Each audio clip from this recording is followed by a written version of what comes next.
السلام علیکم ورحمۃ اللہ وبرکاتہ۔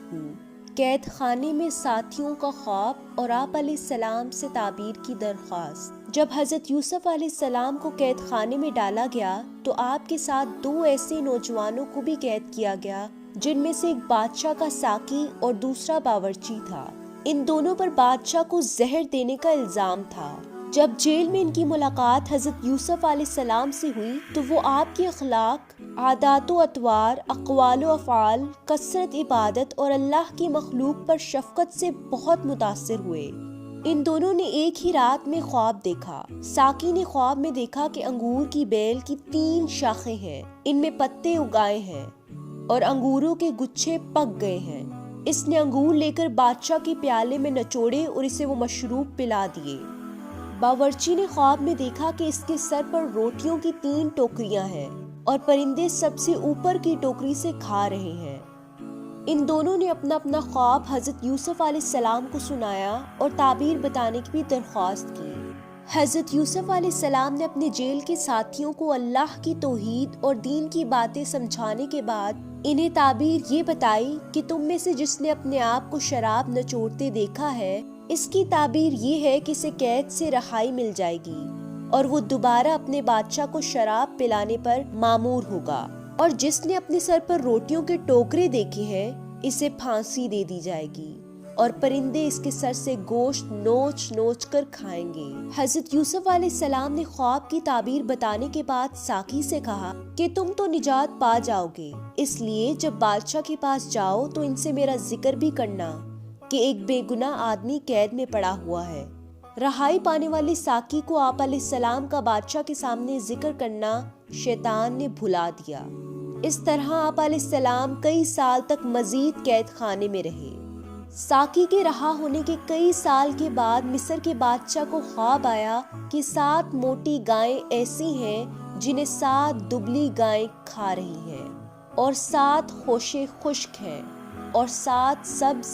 اس نے اپنے درباریوں سے اپنے خواب کی تعبیر پوچھی، لیکن کوئی بھی اس کی تعبیر نہ بتا سکا، بلکہ وہ کہنے لگے یہ تو پریشان کن خواب ہے۔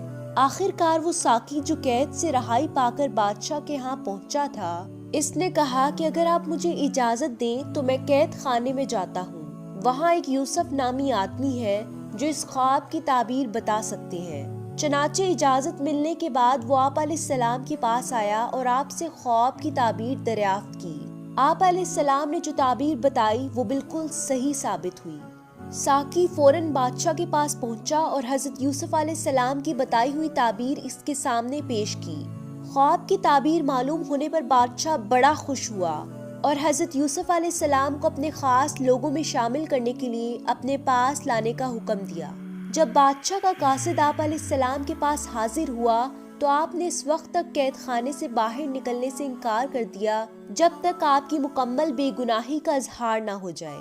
آپ علیہ السلام نے قاصد سے کہا کہ بادشاہ کو میرا پیغام پہنچا دو کہ جن عورتوں نے مکر و فریب کرتے ہوئے اپنے ہاتھ کاٹ لیے تھے، ان سے پوچھے کہ اصل حقیقت کیا تھی۔ بادشاہ نے ان عورتوں سے دریافت کیا تو انہوں نے اصل حقیقت کا اعتراف کرتے ہوئے کہا کہ یوسف تو پاک دامن ہے، ان میں کوئی برائی نہیں۔ اور عزیز مصر کی بیوی نے جب دیکھا کہ حق واضح ہو گیا ہے تو اس نے بھی اقرار کیا کہ میں نے ہی اسے ورغلانے کی کوشش کی تھی، وہ یقیناً بے گناہ ہے۔ جب بے گناہی ثابت ہو گئی اور اسے معلوم ہو گیا کہ آپ علیہ السلام پر لگایا ہوا الزام بے بنیاد ہے تو بادشاہ نے کہا یوسف کو میرے پاس لے آؤ، میں انہیں اپنے خاص کاموں کے لیے مقرر کر لیتا ہوں۔ جب بادشاہ نے آپ علیہ السلام سے گفتگو کی تو وہ آپ کی صلاحیتوں سے بہت متاثر ہوا اور کہنے لگا آج سے آپ ہمارے ہاں عزت والے اور امانت دار ہیں، لہٰذا ہم آپ کو وزارت دینا چاہتے ہیں۔ آپ علیہ السلام نے عرض کیا کہ اگر آپ مجھے وزارت دینا چاہتے ہیں تو وزیر خزانہ بنا دیجئے۔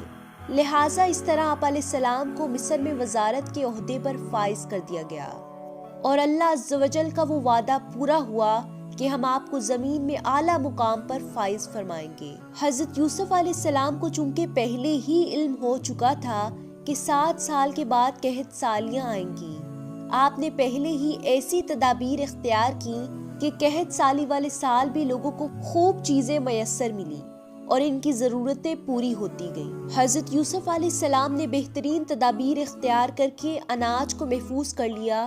پھر جب 7 سال قحط سالی پڑی تو آپ نے متاثرین میں غلہ بانٹنا شروع کیا۔ آپ علیہ السلام ہر شخص کو رقم لے کر سال بھر کے لیے غلہ دیتے تھے۔ اس قحط کا اثر مصر سے بڑھ کر کنعان شہر میں پہنچا، لہٰذا آپ علیہ السلام کے سوتیلے بھائی اپنے والد سے اجازت لے کر غلہ لینے کے لیے مصر آئے۔ آپ علیہ السلام نے انہیں فوراً پہچان لیا، لیکن بھائیوں نے نہیں پہچانا، کیونکہ جب انہوں نے کنویں میں پھینکا تھا تو اس وقت آپ علیہ السلام بہت چھوٹے تھے۔ انہیں یہ خبر نہ تھی کہ اس کے بعد یوسف علیہ السلام کے ساتھ کیا ہوا۔ انہیں یہ گمان بھی نہ تھا کہ آپ صاحب اقتدار ہو گئے ہیں۔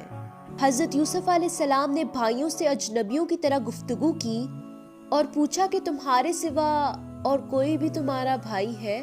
انہوں نے کہا کہ ہم 12 بھائی تھے، ہمارا ایک سوتیلا بھائی جنگل میں ہلاک ہو گیا اور اس کا ایک سگا بھائی ہے جو والد کے پاس ہے، وہ ہمارے ساتھ نہیں آیا۔ حضرت یوسف علیہ السلام نے اپنے خادم سے کہا کہ ان کی اچھی طرح مہمان نوازی کرو۔ چنانچہ ان کی خوب مہمان نوازی کی گئی اور اس کے ساتھ آپ نے انہیں غلہ دیا اور ان کی رقم بھی غلے میں واپس رکھوا دی، اور ساتھ ساتھ یہ بھی کہا کہ آئندہ جب میرے پاس آؤ تو اپنے چھوٹے بھائی کو بھی ساتھ لانا، اگر تم اسے ساتھ نہ لائے تو تمہیں غلہ نہیں ملے گا۔ حضرت یوسف علیہ السلام سے غلہ حاصل کرنے کے بعد آپ علیہ السلام کے سوتیلے بھائی اپنے گھر پہنچے تو دیکھا کہ غلے کے اندر ان کی وہ رقم بھی موجود تھی جس کے عوض انہوں نے غلہ لیا تھا۔ وہ اپنی رقم دیکھ کر بہت زیادہ متاثر ہوئے اور جب دوبارہ غلہ لینے کے لیے جانے لگے تو حسب وعدہ وہ اپنے سوتیلے بھائی بنیامین کو ساتھ لے جانے کے لیے اپنے والد سے اجازت لینے لگے اور عرض کیا، اے ابو جان، دیکھیں مصر کا بادشاہ کتنا رحم دل ہے، اس نے ہمیں غلہ بھی دیا ہے اور ساتھ میں ہماری رقم بھی واپس کر دی۔ اس نے ہم سے یہ کہا تھا کہ جب دوبارہ آؤ تو اپنے ساتھ اپنے بھائی بنیامین کو بھی لانا، اگر تم اپنے اس بھائی کو ساتھ نہ لائے تو تمہیں غلہ نہیں ملے گا۔ اے ابو جان، آپ ہمارے ساتھ ہمارے بھائی بنیامین کو بھی بھیج دیں تاکہ ہم زیادہ غلہ لے کر آئیں اور ہم اس کی نگہبانی کے ذمہ دار ہیں۔ حضرت یعقوب علیہ السلام نے انہیں منع کر دیا اور کہا کہ میں ہرگز تمہارے ساتھ بنیامین کو نہیں بھیجوں گا۔ کیا میں بنیامین کے بارے میں بھی تم پر ویسا ہی اعتبار کروں جیسا اس کے بھائی یوسف کے بارے میں کیا تھا؟ آخر کار بیٹوں نے خوب منت سماجت اور پکے وعدے کیے تو حضرت یعقوب علیہ السلام بنیامین کو اپنے سوتیلے بھائیوں کے ساتھ بھیجنے پر رضامند ہو گئے۔ آپ علیہ السلام پہلے ہی سے ان کے منتظر تھے۔ جیسے ہی بھائی آپ علیہ السلام کی خدمت میں پہنچے تو انہوں نے ان کا استقبال کیا اور خوب خاطر تواضع کی، پھر اپنے سگے بھائی بنیامین کو تنہائی میں بلا کر بتایا کہ میں تو تمہارا بھائی یوسف ہوں، اللہ نے مجھ پر بڑا کرم کیا کہ مجھے کنویں سے نکال کر مصر کا وزیر خزانہ بنا دیا۔ بھائیوں کی باتوں پر غم نہ کرو اور ہماری یہ بات بھی ظاہر نہ ہونے دینا، میں انشاءاللہ کسی تدبیر سے تمہیں اپنے پاس روک لوں گا۔ چنانچہ آپ علیہ السلام نے اپنے بھائیوں کو 3 دن تک اپنے پاس رکھا، پھر ہر ایک کو ایک ایک اونٹ غلہ دے کر روانہ کیا۔ چنانچہ آپ علیہ السلام نے اپنے نوکروں کو حکم دیا کہ شاہی پیالہ چپکے سے بنیامین کے سامان میں رکھ دو۔ یہ قافلہ جیسے ہی مصر سے روانہ ہونے لگا تو پیچھے سے ایک آدمی نے آواز لگائی، اے قافلے والو، تم چور ہو۔ بھائیوں نے پوچھا کہ تمہاری کیا چیز گم ہو گئی ہے؟ انہوں نے کہا، بادشاہ کا ایک پیالہ گم ہو گیا ہے۔ بھائیوں نے اپنے آپ سے الزام دور کرنے کی کوشش کی تو شاہی خادموں نے کہا، اچھا یہ بتاؤ جس کے سامان سے وہ پیالہ برآمد ہوا اس کی کیا سزا ہوگی؟ سب نے کہا، اس شخص کو اس کے بدلے میں یہی روک لیا جائے۔ چنانچہ جب تلاشی لی گئی تو بنیامین کے سامان سے وہ پیالہ دکھائی دے گیا تو بھائیوں نے فوراً کہا، ہم تو چوری کو بہت ہی بری حرکت سمجھتے ہیں، البتہ بنیامین کی چوری پر تعجب نہیں، کیونکہ ان سے پہلے ان کے بھائی یوسف نے بھی چوری کی تھی۔ یہ الزام سن کر حضرت یوسف علیہ السلام نے صبر و تحمل کا مظاہرہ کرتے ہوئے دل میں کہا کہ تم جس چوری کا مجھ پر الزام لگا رہے ہو اسے اللہ ہی بہتر جانتا ہے۔ جب چوری کے مقدمے میں بنیامین کی گرفتاری کا فیصلہ ہو گیا تو بھائیوں کو فوراً خیال آیا کہ اب ہم اپنے والد کو کیا منہ دکھائیں گے۔ ہم اپنے والد سے پختہ عہد کر کے آئے تھے کہ بنیامین کو ضرور ساتھ لائیں گے، مگر یہ کہ ہم پر کوئی آفت آ جائے۔ انہوں نے حضرت یوسف علیہ السلام سے درخواست کی کہ ان کے والد بہت ہی بوڑھے ہیں، ان سے بہت محبت کرتے ہیں اور ان کی جدائی برداشت نہیں کر سکتے، اس لیے آپ علیہ السلام ہم میں سے جسے چاہے ان کے بدلے میں اپنے پاس رکھ لیں اور انہیں چھوڑ دیں۔ حضرت یوسف علیہ السلام نے فرمایا کہ ان کی گرفتاری تمہارے فیصلے کے مطابق ہوئی ہے، اب اگر میں اصل مجرم کو چھوڑ کر کسی بے گناہ کو گرفتار کر لوں تو یہ بہت بڑا ظلم ہوگا، اور میں ایسے ظلم سے اللہ کی پناہ مانگتا ہوں۔ تمام بھائی بنیامین کی رہائی سے نا امید ہو کر آپس میں مشورہ کرنے لگے کہ ہم تو والد سے بنیامین کو واپس لانے کا عہد کر کے آئے تھے، اب کیا کریں؟ بڑے بھائی نے کہا کہ ہم تو والد صاحب کو منہ دکھانے کے قابل نہیں رہے، ہم اس سے پہلے یوسف کو بھی والد کی نظروں سے اوجھل کر چکے ہیں، لہٰذا میں یہاں سے نہیں جاؤں گا جب تک کہ والد صاحب راضی نہ ہو جائیں۔ یا اللہ تعالیٰ اس بات کا فیصلہ فرما دے، یعنی یا تو بنیامین کو ساتھ لانے میں کامیاب ہو جاؤں یا مجھے موت آ جائے، تم والد محترم سے یہ واقعہ بیان کر دو۔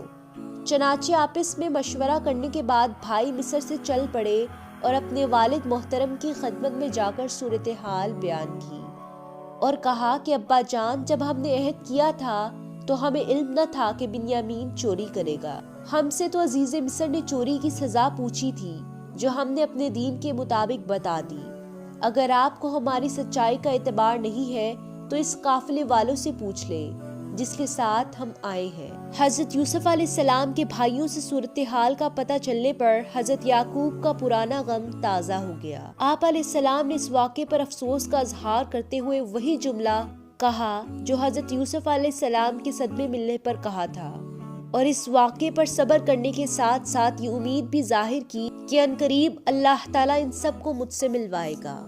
حضرت یعقوب علیہ السلام نے اپنے بیٹوں سے کہا کہ اللہ تعالیٰ کی رحمت بڑی وسیع ہے، لہٰذا تم اس کی رحمت سے نا امید نہ ہو اور حضرت یوسف اور بنیامین کو تلاش کرو۔ نا امیدی کفار کا شیوا ہے، مسلمان کبھی بھی اللہ کی رحمت سے نا امید نہیں ہوتے۔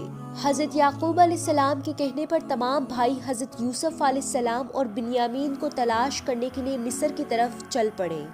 بھائیوں نے مصر جا کر حضرت یوسف علیہ السلام کے سامنے بنیامین کی رہائی اور مزید غلہ کے حصول کے لیے درخواست پیش کرتے ہوئے کہا، اے عزیز مصر، ہم اور ہمارا خاندان مختلف تکالیف کا شکار ہے، ہمارے والد بوڑھے ہو چکے ہیں اور ان کی بینائی بھی ختم ہو چکی ہے، لہٰذا آپ ہمارے ساتھ خصوصی تعاون فرماتے ہوئے ہمیں ہمارا بھائی واپس کر دیجئے اور غلہ بھی دیجئے۔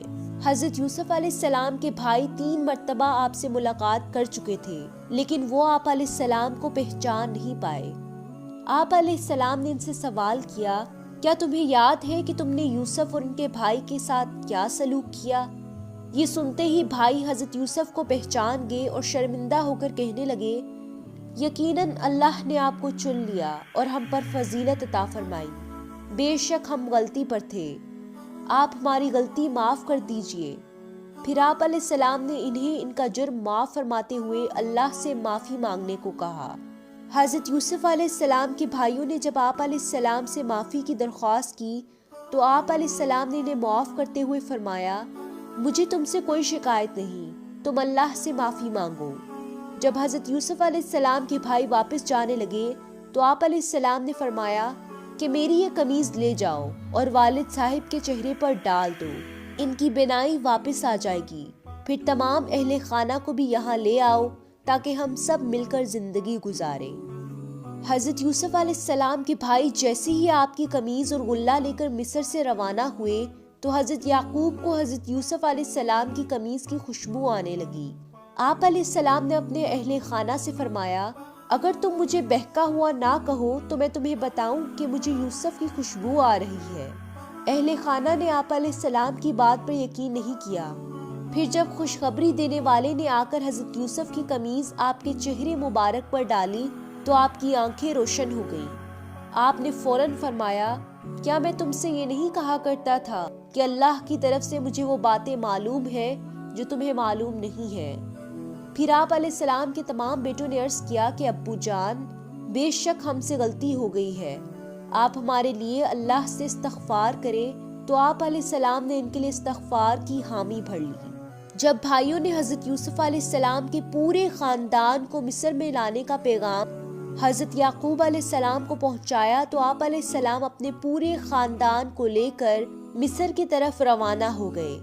جب حضرت یوسف علیہ السلام کو اپنے خاندان کی آمد کی خبر ملی تو آپ ان کے استقبال کے لیے اپنے وزراء اور معززین کے ساتھ شاہی محل سے روانہ ہوئے اور اپنے خاندان کا استقبال کیا۔